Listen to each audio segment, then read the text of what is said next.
दोस्तों इस वीडियो में मैं आप लोगों को ऐसा प्रश्न बताने वाला हूं जो बोर्ड एग्जाम में 100% पूछा जाता है। दोस्तों मेरे पास एक प्रश्न दिया है कि निम्न प्रत्येक द्विघात समीकरण में k का मान ज्ञात कीजिए, उसके दो बराबर मूल हो। मुझे k का मान ज्ञात करना है जिसके दो बराबर मूल हैं। ये बोर्ड एग्जाम के लिए बड़ा ही इंपॉर्टेंट है और 100% बोर्ड एग्जाम में हर साल पूछा जाता है।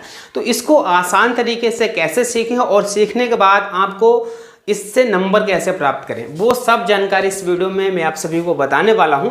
बच्चों मेरे पास प्रश्न दिया है, अब मुझे क्या करना है, इस प्रश्न से पहले तो मुझे ए बी सी का मान ज्ञात करना है। तो ये कैसे निकालेंगे, ए बी सी का मान क्या होता है, कहेंगे एक्स स्क्वायर के आगे जो गुणे में होगा वो एक का मान होता है। अगर चाहें तो द्विघात का जो व्यापक समीकरण होता है, द्विघात का जो व्यापक समीकरण होता है उससे तुलना कर देंगे, तब भी हमारा ए और बी सी का मान निकल के आ जाएगा। जैसे हम कहेंगे द्विघात का व्यापक समीकरण से तुलना, चाहे ऐसे करने लिखना चाहो तो ऐसे लिख दो, कहेंगे द्विघात का जो व्यापक समीकरण बच्चों होता है उससे मैं क्या कर दूंगा, इसकी तुलना कर दूंगा। द्विघात के व्यापक समीकरण से तुलना, ठीक है बच्चों। तुलना अगर हम कर देंगे तो मेरे पास ए बी सी का मान निकल गया। क्या होता है द्विघात का व्यापक समीकरण, a x square plus b x plus c बराबर 0। ये द्विघात का व्यापक समीकरण होता है। इस समीकरण से इस समीकरण की तुलना कर देंगे तो मुझे मान निकल के आ जाएंगे। जैसे एक्स स्क्वायर के गुणे में क्या होता है, ए है। द्विघात के व्यापक जो समीकरण है इसमें एक्स के गुणे में क्या है बच्चों, एक्स स्क्वायर के गुणे में किसका मान है, कहेंगे भाई ए है, तो इसमें एक्स स्क्वायर के आगे जो भी होगा ए का मान होगा। तो ए बराबर हम क्या कर सकते हैं, 2 लिख सकते हैं। अगर आपको ऐसा नहीं समझ में आता तो एक मैं और तरीका बताऊंगा जो बड़ा ही आसान है। कैसे, कहेंगे इसमें इस वाले की तुलना इससे करेंगे तो इसको हम पहले लिखेंगे ए एक्स स्क्वायर बराबर में लिख सकते हैं 2x स्क्वायर।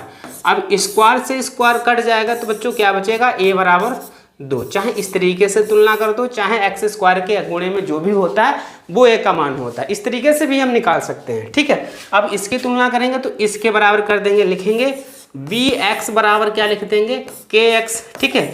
x से x से कट जाएगा तो b का मान कितना आ जाएगा बच्चों, k आ जाएगा। a का मान निकल के आ गया, b का मान निकल के आ गया। अब हम इस वाले की तुलना इससे कर देंगे, c बराबर कितना हो जाएगा, 3 हो जाएगा। तो a और b के मान हमने तो निकाल दिए, लेकिन अब क्या करना है, मूल है बराबर, मूल बच्चों बराबर दिए हैं। जब मूल बराबर होते हैं तो मुझे क्या करना पड़ता है, लिखेंगे यहाँ पर, कहेंगे जब दो मूल बराबर हों, जब दो मूल बराबर हों तब बच्चों मुझे क्या फार्मूला लगाना है, तो हम लगाएंगे v स्क्वायर माइनस 4ac बराबर 0। ये फार्मूला लगाना है।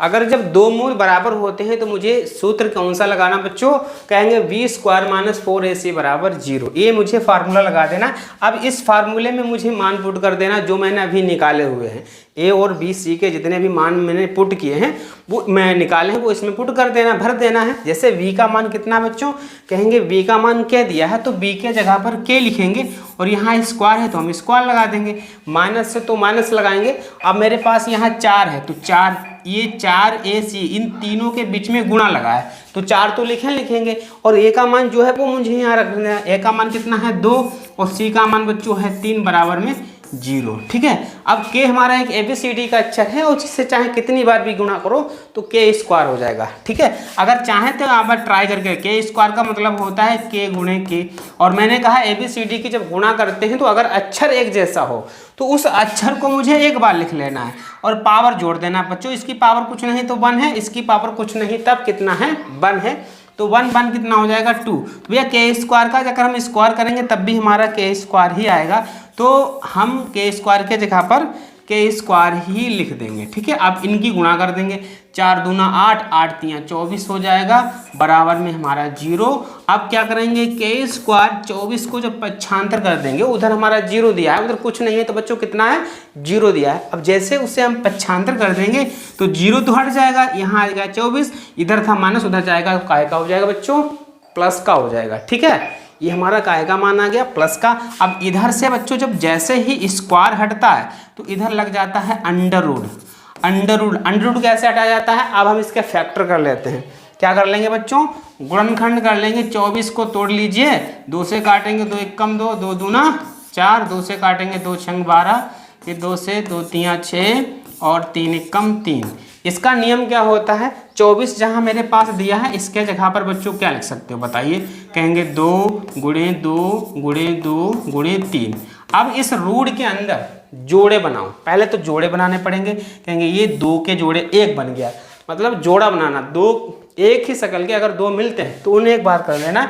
अब इसको जैसे ही बाहर निकालेंगे, जिसका जोड़ा बन जाता है वो बाहर निकल जाता है, और बाहर निकलने के बाद सिंगल ही रह जाएगा। जैसे यहाँ जोड़ा बना है और इसको हम बाहर निकालेंगे तो बच्चों यहाँ खाली अकेला 2 रह जाएगा। अंदर इनके जोड़े बने नहीं थे क्योंकि ये 2 था ये 3 था, एक जैसा नहीं थे, तो इनकी हम गुणा कर देंगे, 2 3 6, तो के का मान क्या आ जाएगा, 2√6। ये हमारा प्लस माइनस का आ जाएगा।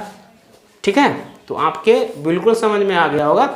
उम्मीद करता हूँ वीडियो आपको पसंद ही आया होगा। अगर वीडियो पसंद आता है तो वीडियो को लाइक करें, और अगर आप मेरे चैनल पर नए हैं तो चैनल को सब्सक्राइब करें। मैथ में अगर आपको 0 से हीरो बनना है तो इस चैनल को आपको सब्सक्राइब करना है, क्योंकि इस चैनल पर आपको क्लास 10th की कंप्लीट मैथ बिल्कुल फ्री में मिलने वाली है। तो जल्दी से जल्दी जितने सारे बच्चे हैं इस चैनल को जरूर सब्सक्राइब कर लें। ठीक है बच्चों, धन्यवाद।